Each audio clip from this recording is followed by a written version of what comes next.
Thank you so much, Hannes, for the very generous introduction and for the kind invitation to be here today. This is brilliant. Happy to be back at Berkeley, which is don't tell my employer, my favorite UC campus. Didn't say that. So as Hannes mentioned, this is one of the first times actually that I'm presenting what's going to be a quite short monograph that my longtime collaborator, Leonardo Impet, and I have been writing together over the past 2 years, and will come out with recent press around this summer, we hope, at least. So it kind of goes without saying that what I'm going to present is joint work that's also hugely indebted, I should also say that, to Hannes's brilliant writing on large language models. So I couldn't imagine a better place to put this up for discussion. And I would like to start with a quote about art. Quote, "If one aims to surgically remove, so to speak, the human factor from the creation of a work of art, one necessarily has to face the accusation that such a work would be literally inhuman. All laws of beauty that could potentially be computed can only be based on the human-made works of art that already exist. Such laws then only produce derivatives of what already exists, albeit in great variation."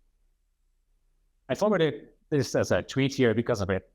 Like a tweet-like appeal, but indeed, this is not your common social media hot take of the day on AI-generated images. It's from a program that ran almost 60 years ago in 1968, to be precise, on German television. Concretely, and you can see it running here in the background, the public broadcasting program Aspekte presented a feature on the philosopher Max Bense, the so-called Stuttgart School of Computer Art, active roughly between the late 1950s and early 1970s. And yet the sentiment of this quote very much represents the current state of the discourse around the relationship of machine vision and visual culture, which is one of the things that I want to look at today. Are AI images art? And if so, are they good art? Can an AI, and in big air quotes, can an AI be creative? Can it even be an artist? And is AI the future or the end of the art world? These are the questions that dominate that discourse, but they're tired questions that have been asked and answered almost since the birth of computing itself. A 2022 New York Times headline hints at the absurdity of the current situation. Quote, "An AI-generated picture won an arts prize. Artists aren't happy." We're talking here about the Colorado State Fair's annual art competition, not the Turnout Prize.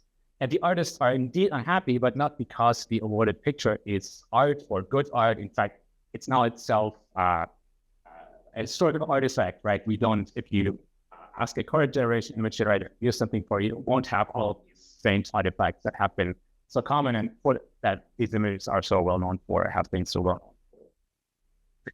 And certainly it's not because the AI showed unprecedented aesthetic agency. The artist is unhappy because some of their work was used without consent to train a machine that would produce vastly less interesting work. If this continually resurrected debate then seems unable to progress since the 1960s or so, it's perhaps because we've been asking the wrong questions all along. Questions that are exclusively concerned with the output of artificial intelligence systems, the cliched pictures that they make, the mediocre poetry that they write, the elevator music they compose. Crucially, the AI system featured in the New York Times article behind me is published amongst an explosion of generative, mostly text-to-image AI systems. But all of these systems, the one from this article included, are powered by a model called CLIP, released in 2021. CLIP is not itself an image generator, but a text-image similarity calculator. It cannot produce images by itself at all, but it is the breakthrough that enabled the so-called multimodal turn in artificial intelligence, from which all actual image generators emerge.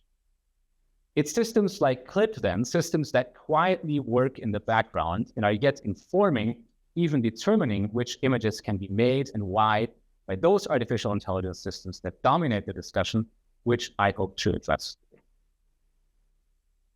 More generally, I hope to convince you, or rather give you some evidence for the fact that the generative perspective that is looking at only the outputs of image or text producing AI models turns out not to be very generative at all.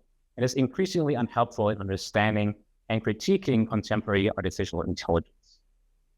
I'm not arguing here for a blanket dismissal of outputs, and in fact, Hannes has recently presented a very convincing argument for the surface reading of LLM outputs in particular. So I'm not arguing for the blanket dismissal of outputs, but rather for a recalibration of our critical focus, from machine images to image machines, from external to internal representations, more precisely, from pixel space to vector space. Because it is the epistemology and ideology of vector space as a space of universal commensurability on which the aesthetics of contemporary image machine rests. Image machines. So we'll come back to the question of vector space soon, but I want to first return for a moment to the unhappy artist from the New York Times article to better understand the problem we are dealing with here.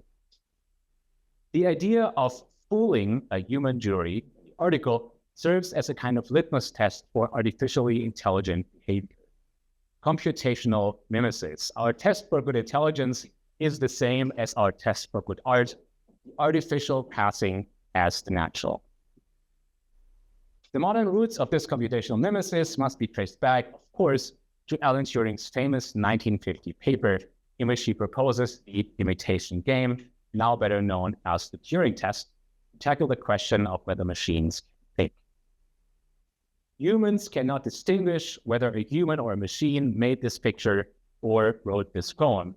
So goes today's version of Turing's argument, because it has fooled a colleague dragged in from the hallway, an undergraduate student, a small town art competition jury, a random sample of internet strangers, and they even prefer it over the human-made equivalent.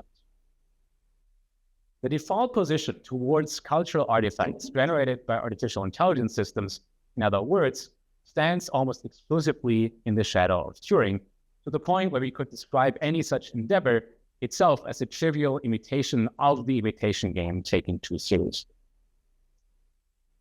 At the same time, the critique of this Turingist, this default go-to Turingist position in all its contemporary manifestations, is informed again almost exclusively by another well-known philosophical thought experiment, philosopher of mind John Searle's 1980 Chinese Room, which also evaluates a system by fooling an external server, but this time the deceit acts as a proof against mechanical intelligence.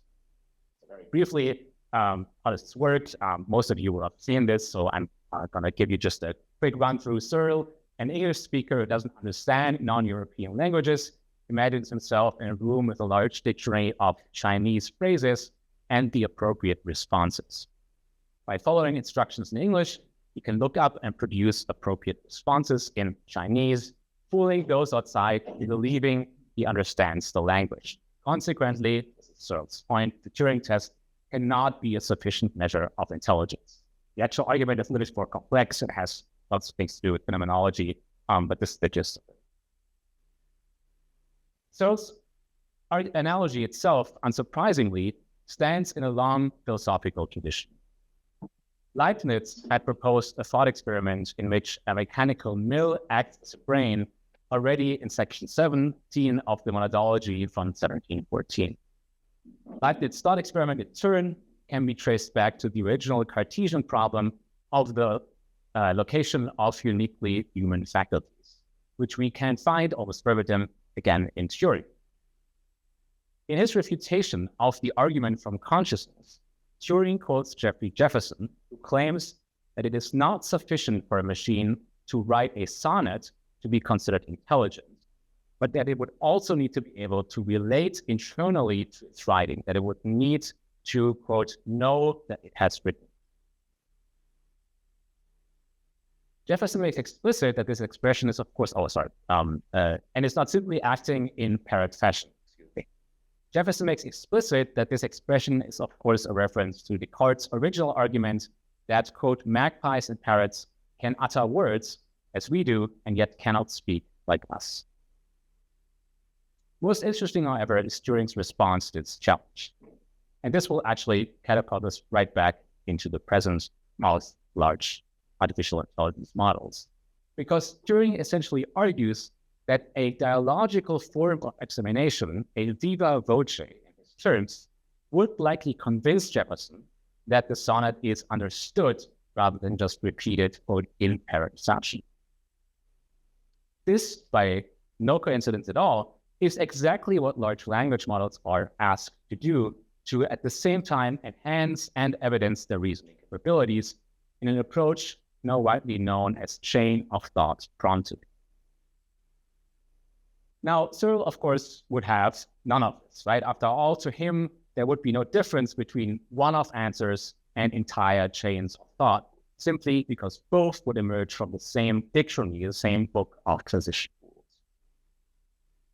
We are facing here, then, a curious feedback loop of critique, where we can infinitely expand the requirements, both quantitative and qualitative, according to which certain outputs would be understood as evidence of thinking, or its diffusely weaker form reasoning, or its yet diffusely weaker form creativity. It's because of this feedback loop that contemporary critiques are almost always meant to critique a specific class of models, for instance, large language models, or even a particular model, for instance, ChatGPT, and yet inevitably regress to a critique of modeling in general. So how do we break out of this feedback? I would like to suggest that one way is to be quite a bit more strict, that is, think more concretely about the exact conditions of contemporary implementations of Turing's and Searle's respective thought experiments. Because contemporary AI systems operate on a basis that Searle could hardly have imagined. Turing might have had a slightly better time doing so, because at the end of that paper of 1950, he comes up with an idea called child machines, which really resemble in a kind of uncanny way contemporary neural network architectures.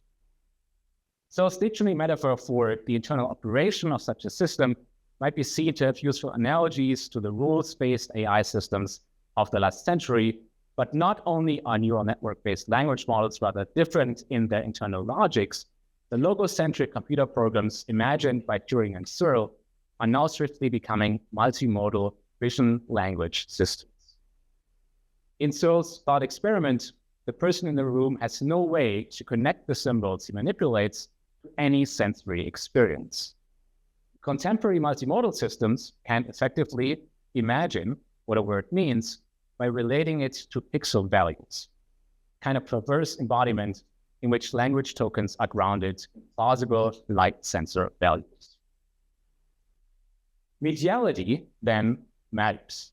It matters, in other words, how exactly Searle's dictionary is written, how it is organized, and how it is read. How knowledge enters the system, how knowledge is stored in the system, and how knowledge can be retrieved from the system. And it matters how that knowledge is originally represented in image form, in text form, in sound form, and so on.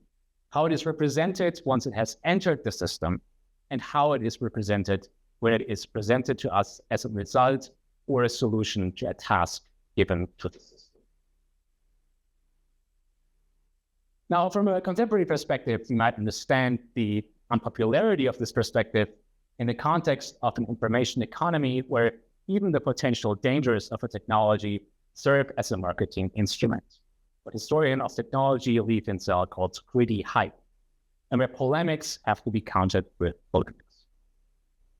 But I thus do not want to, again, dismiss the need for the effective rejection of these mainstream and, as recent events have shown, and also shown, deeply political marketing narratives.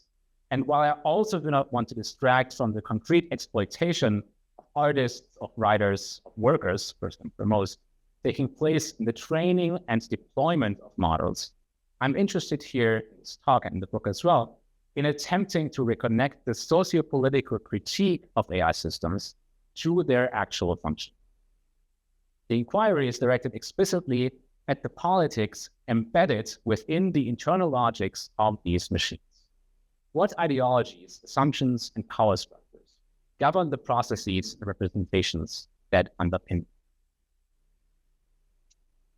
Perhaps somewhat surprisingly, to begin to answer this question, we have to turn away from machine vision and take a look at every academic's favorite model, ChatGPT. ChatGPT was released in summer of 22, and in the following months quickly captured much of the public debate around artificial intelligence, to a point where ChatGPT was the debate about artificial intelligence, you could say. In February of 2023, ChatGPT made it into the New Yorker and into the writing of one of the most prominent contemporary science fiction writers, Pat Chang. The title metaphor of Chang's article, from which this animation here is taken as well, would have been fundamentally incomprehensible to a reader 30 years ago. This is the title, ChatGPT is a blurry JPEG of the web. In other words, ChatGPT retains much of the information on the web in the same way that a JPEG retains much of the information of a higher resolution image. But if you're looking for an exact sequence of bits, you won't find it. All you will ever get is an approximation. At the center of Chang's argument is the fact that large language models, such as ChatGPT, tend to quote-unquote hallucinate.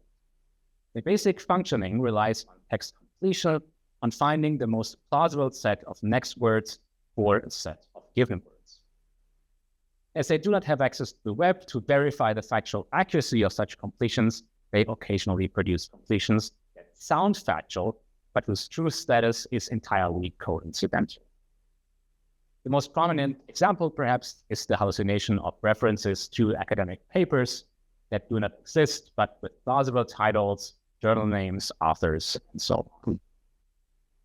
This kind of textual hallucination for Chang is a compression artifact, akin to blurring, for instance.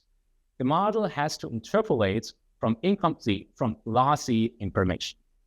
And for Chang, this interpolation gives the impression of comprehension. Quote, when we're dealing with sequences of words, lossy compression looks smarter than lossless compression. Lossy compression in ChatGPT then does not only fulfill a pragmatic function to store a smaller version of all the text on the web, but also an ideological one.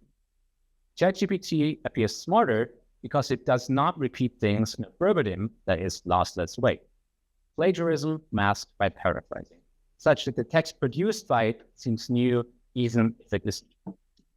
We are impressed by ChatGPT's intelligence, Chang argues, because we read its lossy compression as lossless. And while, quote, there's nothing magical or mystical about writing, concludes, quote, it involves more than placing an existing document on an unreliable photocopier and pressing the print button. No. Chang, a trained computer scientist, is able to trace here the ideologies and the specific properties of a technical object. He sees that a critique of technology must look into the black box. But here, in this particular context, Chang's analogy is rather unhelpfully a near miss. Deep learning models, including ChatGPT, are compression systems, but of a fundamentally different kind, epistemologically and ideologically, than the sorts of compression systems we are used to deal with. So to repeat, computer scientists have traditionally spoken of two different kinds of compression, lossy compression and lossless compression. Information that has been compressed losslessly can be reconstructed in full.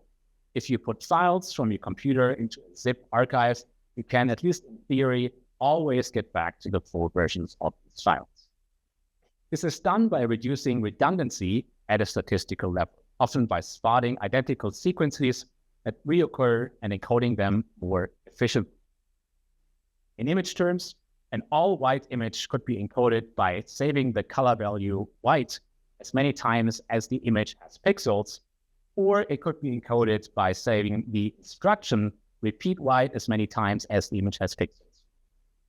The aim, which obviously takes up less space, right, than saving a value for every single pixel if the image is about a certain size. The aim of lossy compression, on the other hand, is to produce an approximation of the original signal by exploiting our own perceptual inattention to certain kinds of information. For instance, eliminating frequencies too high to hear or to see, and MP3, right, is the most prominent example of this. Lossy compression algorithms are therefore, I think, more interesting ideologically, as by deciding what to keep and what to discard, they each contain a kind of immanent value theory of a particular medium, as Jonathan Stern demonstrates in his vivid intellectual biography of the MP3 format, or as Hitler Steil has argued in a theory of the poor image. I would like to argue that today's neural compression systems, based AI systems, cannot be identified with either model exclusively. They act at the epistemic level rather than at the level of a particular medium, and they have little to do with reducing file sizes. Indeed, they are often increasing file sizes. They are systems that claim quite explicitly to model knowledge rather than merely reconstructing data. They are, we could say, epistemic compression systems. What is more, in the age of artificial intelligence, compression in the age of artificial intelligence is understood not only as a mechanism for the representation of existing knowledge, but also for the production of new knowledge, culminating in the idea that vision itself can serve as a world simulator in contemporary models like OpenAI's video model, Sora. Claude Shannon, here at Dartmouth in the 50s, the Dartmouth workshop, the beginning of artificial intelligence, as we know it. Claude Shannon, in describing the theory of information from which we take the very notion of compression, had excluded questions of meaning, content, or semantics from its analysis of signal communication. Quote, you all know it's quote, I assume, the fundamental problem of communication is that of reproducing at one point either exactly or approximately a message selected at another point. Frequently, the messages have meaning, that is, they refer to or are correlated according to some system with certain physical or conceptual entities. These semantic aspects of communication are irrelevant to the engineering problem. In a sharp reversal of Shannon's stance, today's neural compression systems are explicitly designed to hold information beyond what is necessary for reconstruction. The blurriness of contemporary systems that Chang observes, then, is not a technical fault, nor an explicit move to hide incorrectness, as in Chang's diagnosis. It is instead a byproduct precisely of the search for an epistemic faculty, a technical and ideological convergence in machine learning research for the past 40 years of the concept of compression with that of embedding. The mathematical theory underlying embedding, which is the concept I'll spend the next part of the talk on, in a more general sense, is the theory of vector spaces, a branch of analytical geometry mathematics, first formulated in this sense by the German mathematician Hermann Grassmann. Grassmann, later an important linguist, was for most of his career a school teacher whose contributions to mathematics were famously under-acknowledged because of the overly philosophical tone of his work. He was fond, for instance, of Schleiermacher's ideas about dialectics and opens his book with a quite thorough reflection on the epistemology of the natural sciences, which he described as thoughts from things, compared to the epistemology of mathematics, which you understand as thoughts from thoughts. Grassmann's crucial move, however, was to abandon the metaphors of three-dimensional space, to show that there's nothing special about three-dimensionality, and thus to abstract space from physical geometry. He called this theory extension theory, Ausdehnungslehre, which was to be, quote, the abstract basis of a theory of space, stripped of all geometric content. For Grassmann, extension theory was to geometry as algebra is to numbers, a way to generalize spatial geometric relations. Grassmann's writings, again, were underappreciated at the time, with a few exceptions such as Helmholtz, but rose to prominence through the influential Italian mathematician Giuseppe Peano, known for the axioms underlying set theory. Now, in an 1853 paper, Grassmann applied his notion of vector space to the problem of color. Young and Helmholtz had already shown that human retinas are sensitive to three types of color, roughly red, green, and blue, But Gassman is the first to propose such a thing as the color space, which is a vector space of color such that, quote, points close to each other in the color signal space are perceived as subjectively close. That is, they produce a small color difference between. An abstract geometric space, in other words, in which visual perceptual similarity is matched to similarity in the color space. Gassman had here anticipated both the mathematics and the epistemics of the embedding space. And although any set of numerical descriptions of an object might be considered as a vector embedding, the notion of an embedding space as a model of culture comes about more explicitly in the late 1960s and early 1970s in Gerald Salton's work on information retrieval with a so-called smart information retrieval system, which was essentially a library search engine. SMART is now better known as TF-IDF. Digital humanists will know this, term frequency, inverse document frequency, a way of modeling information where each dimension of the vector space tells you how often a particular word is used. This representation throws information away, such as the ordering of words, but is not compressed in the sense of a meaningful, even lossy recoverability of the original information. It's an essentially destructive model of documents where each point in a high-dimensional space corresponds to one document and where similar documents appear close by. But that vector space might be a useful tool to analyze a graphical, that is fundamentally discrete data such as text, is a much later addition than its use in geometry and color science, but one that lays the foundations for the later epistemic turn in artificial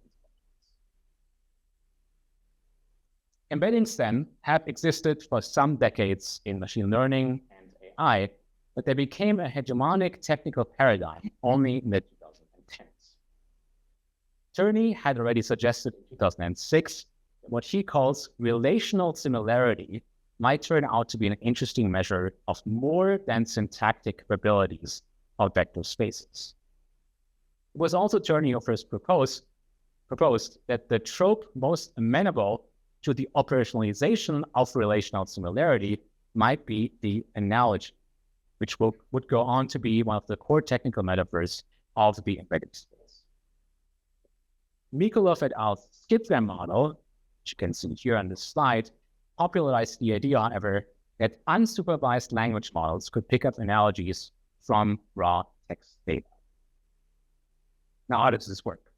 The textbook example of such an analogy in computer science, which recalls, by the way, the throughout bizarre gender politics of, Turing's citation game, Roosevelt perceptron was trained to distinguish men and women, and much of artificial intelligence research since then. The textbook example is the analogy: man is to king as woman is to what? The answer, which is obviously queen, is easily inferred, but until relatively recently, that is, until Mikolov's 2013 paper from the slide before, was an extremely hard problem to solve computationally. But if we compute the points for king, man, and woman with the help of a word embedding model similar to that of Mikolov et al., trained on a large corpus of natural text, that is, text picked from the web, and if we then complete the high-dimensional parallelogram that is suggested by the arrangement of these 3 points in vector space, the point that is closest to the ideal completion of that parallelogram will be the vector encoding of the word tree. Man is to king, what woman is to queen. But even more surprising is that this capability of the model translates to a more general spatial semantics. The axis on which we can move from man to woman, left to right here, and thus also from king to queen, equates more generally to gender. On it, we can also move from mother to father, from aunt to uncle, and so on. But problematically, and this is exactly where contemporary research on bias in artificial intelligence begins, we can move on the same axis also from nurse to doctor without moving on another axis, let's say power, at the same time. But this other axis does exist as well in the embedding space of the model, the vertical axis. axis here. It's the axis on which we move from man to king and from woman to queen, right? So both these axes make sense, but the completion of the parallelogram only works in both ways. It is at least since the emergence of word embedding models then that AI researchers have attempted to strategically utilize and improve upon this semantic aspect of embedding spaces. Radford et al. Were the first to demonstrate already in 2015 that a similar arithmetic of meaning, as we could call it, can be implemented in the visual domain as well. More importantly, subsequent research all the way to contemporary multimodal generative models has time and again tried to neatly disentangle these axes of meaning, but has failed time and again due to the distributed nature of embeddings.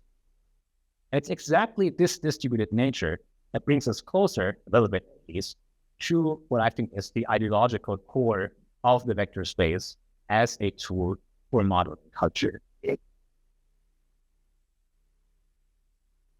Consider the three shapes behind me. They might have been produced by some kind of computer graphics software, and they're made up entirely of straight edges. And as such, they're called polygons. How might a simple computer algorithm compare them? You first need to define a commensurable unit. We might choose the center of mass or the perimeter, but the simplest common measurement would seem to be the area of the shapes. You then need a way of calculating these areas. Though we might know the formula for squares, regular pentagons, and so forth, it would be impractical to include every such formula in our computer program. And in any case, there are more exotic shapes, right, for which simple formula simply do not exist. A simpler solution then is to split up our shapes into triangles, measure the area of each triangle, and then add up these measurements. This process will be familiar to practically any student of computer science as polygon triangulation. Practically any virtual 3D object in video games or in Hollywood blockbusters is made up of such triangles. But this process of collapsing different kinds of images into the same metric space, right, is by some coincidence the metaphor Karl Marx chooses to introduce the concept of exchange value. Marx writes, in order to calculate and compare the areas of rectangular figures, we decompose them into triangles. But the area of the triangle itself is expressed by something totally different from its visible figure, namely by half the product of the base multiplied by the altitude. In the same way, the exchange values of commodities must be capable of being expressed in terms of something common to them all, of which they represent a greater or less quantity. Now, commodities and their famous Marx quote, metaphysical subtleties and theological niceties, have of course been at the center of many of the most recent revitalizations of Marxism.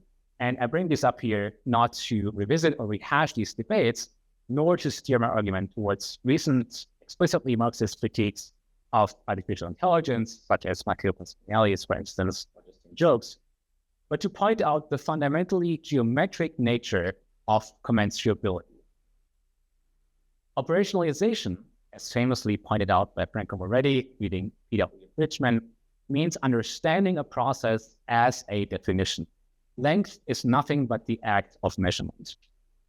This insight has been at the core of digital humanities work for the past 2 decades or so, but it attains a new significance in the age of machine learning. Measuring culture today means vectorizing culture, making cultural artifacts commensurable through vector media. Today, then, we see the rise of another kind of equivalent form in the sphere of culture that goes far beyond its mere digitization or commercialization, as in Adorno and Horkheimer's account of the culture industries. Let's call this commensurability enforced by embeddings, enforced by vectors, neural exchange value. Computational commodities, as we could call them, are characterized by their double nature, firstly as texts, as images, as sounds, but also as embeddings. Of course, media objects have been commodities long before neural networks, but only in the sense of market exchange. Now they are also commodities in terms of neural exchange. Because everything can be projected into an embedding space: words, images, sounds, and protein structures. This is the promise exactly of highly multimodal artificial intelligence systems, of foundation models, and ultimately of artificial general intelligence. And in fact, computer scientists are quite straightforward about their ideological ambitions in that regard. Take, for instance, the work of Geoff Hinton, godfather of AI and Turing Nobel Prize winner, famous for introducing backpropagation to AI in the 1980s, a gradient-based method for actually training neural networks, allowing deeper, many-layer neural networks to be trained practically for the first time. Again, we might say that this innovation is conceptual, ideological, rather than strictly technical. Backpropagation seems to have been mathematically invented independently twice before Hinton's paper, but not used for this purpose. As Hinton himself explained, "I've never claimed that I invented backpropagation. Bruno Harder invented it independently long after people in other fields had invented it. What I have claimed is that I was the person to clearly demonstrate that backpropagation could learn interesting internal representations, and that is what made it popular." Now, where did Hinton's interest in these interesting internal representations, embeddings, as I've been calling them, emerge? In his 1977 PhD at the University of Edinburgh, Hinton was working on dealing with visual ambiguity in image recognition. He was interested specifically in the problem of, quote, organizing the interactions between different hypotheses during the process of constructing the internal representations of a scene. This is a classic computer vision problem, right? How do you describe a complex visual scene rather than just a simple object or a simple shape? Computer vision systems, Hinton argues, need to evaluate several potentially contradictory hypotheses in parallel, which might then be compared numerically in order to find the best one. But just as striking, I think, as Marx's computer graphics analogy for exchange value is Geoff Hinton's own analogy for the creation of a space of competing hypotheses in computer vision. Hinton writes, "In Capital, Marx puts forward the idea that there must be some common underlying essence shared by all goods in order to explain how they can be given prices according to which they are exchanged. The same philosophical point seems to apply to hypotheses. There must be some property which they share in order to explain how they can be given scores according to which they are traded. Obvious candidate here is probability." Now, if the internal representations of computer vision algorithms seem well described by Marxian economics, then it's perhaps because the founder of modern computer vision and artificial intelligence based his ideas quite explicitly on Marx's notion of exchange value. As well as, quote, internal representations, Hinton sometimes calls these embeddings distributed representations. Now, in the 1980s, the conventional way of representing information in a network was to assign one element of memory to each possible input. If text were represented via these local representations, now more often called one-hot encodings, each possible word in a fixed dictionary would be represented by a single element in the embedding vector, with all other values being 0. In this system, each memory location was isolated, with no intrinsic relationship between words. Hinton, instead, was a major proponent for a distributed representation, one in which information about a stimulus is distributed throughout the vector in memory. And the advantage of such a distributed representation is that it provides a continuous space, a space in which the space between existing data points can be explored. A space, in other words, in which interstitial concepts can be interpolated from existing ones. Again, Hinton writes, comparing distributed and local representations from the standpoint of creating new concepts. Local representations appear to require a nucleus with a soldering iron. Distributed representations are more flexible, allowing concepts to be formed gradually by weight modifications that progressively differentiate one old concept into several new ones. In short, Hinton's revolutionary proposal here is not technical, but epistemic. It revolves around the claim of being able to generate new knowledge. If early versions of embedded knowledge, like Salton's document space then, were construed as essentially structuralist operationalizations, mappings of abstract document properties to vector space axes, Hinton takes us quite explicitly, as it turns out, beyond this structuralist paradigm and towards a paradigm that we might call post-structuralist, meaning that knowledge for Hinton are to be found in the gaps between the representations, not in the representations themselves. These gaps, as the case of word embeddings makes abundantly clear, come into existence in the first place only because continuity is added to the representations, a potential for being more than they are. Now, obviously, the aim of what is now called post-structuralist philosophy could not be further from the aims of artificial intelligence research. We could easily speak here of a sort of technical rendering of difference, but somewhat ironically, that would itself be another forced analogy enabled by embeddings. Instead, consider that critiques of artificial intelligence often assume that AI research is tethered to an ideology of classification. For example, the well-known deficiencies of datasets like ImageNet are frequently cited as evidence of epistemic flaws, suggesting that the structure of a dataset determines the epistemology of a model trained on it. However, this critique misses a critical distinction. The goal of challenges like ImageNet is not to perfect classification systems, but to actually push beyond. The assumption that AI models are inherently bound to predefined labels fails to account for the transformative potential of embeddings. Unlike traditional classification systems, embeddings do not require axes. They operate as a one-way process. Embedded objects are not recoverable in their original form anymore, and the relationships between them do not depend on fixed taxonomies or categories. This shift, I think, signifies a departure from the 1990s discourse, which you could summarize as everything is binary, which means everything is classification, which means everything is flawed, where digital media were often equated with strict taxonomies and hierarchical classification systems. Contemporary AI reveals something far more fluid, a transformation in the relationship between form and content, between syntax and semantics.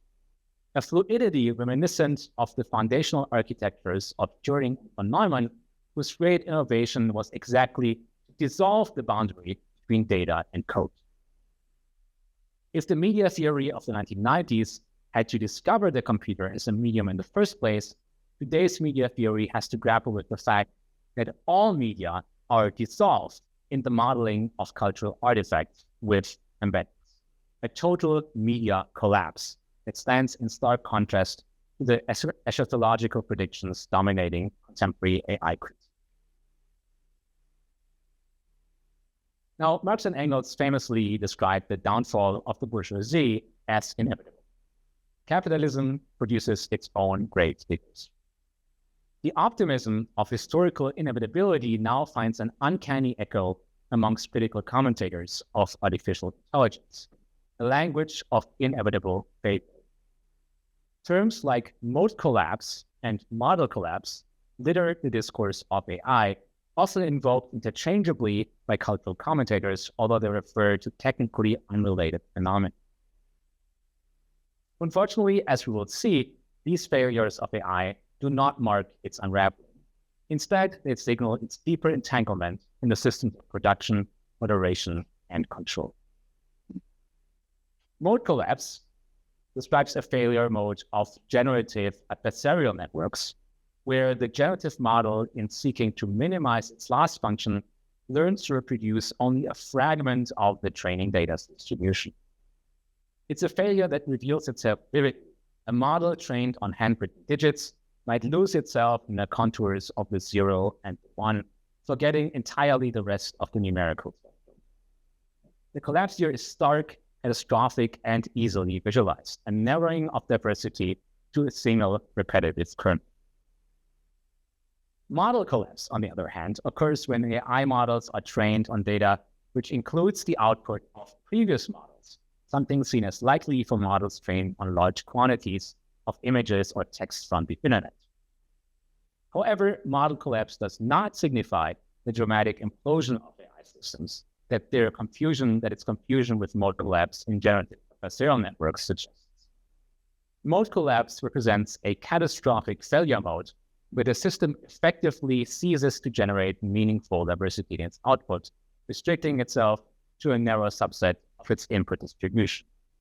In contrast, model collapse entails something far more insidious, a progressive smoothing of the outputs marked by a reduction in complexity and unpredictability. It's less a dramatic collapse than a kind of entropic drift towards mediocrity, a narrowing of the possibilities of expression as the system becomes more predictable, less glitchy, and more uniform in its patterns.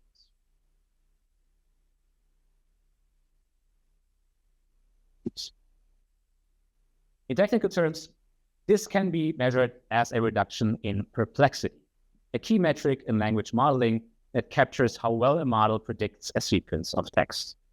As models consume their own outputs in training loops, the diversity of their generated outputs diminishes, creating a feedback loop of homogenization. Language becomes dominated by statistically probable but less imaginative constructions. If embedding spaces are spaces for the neural commodification of media, then this phenomenon can be understood as a kind of financialization of media.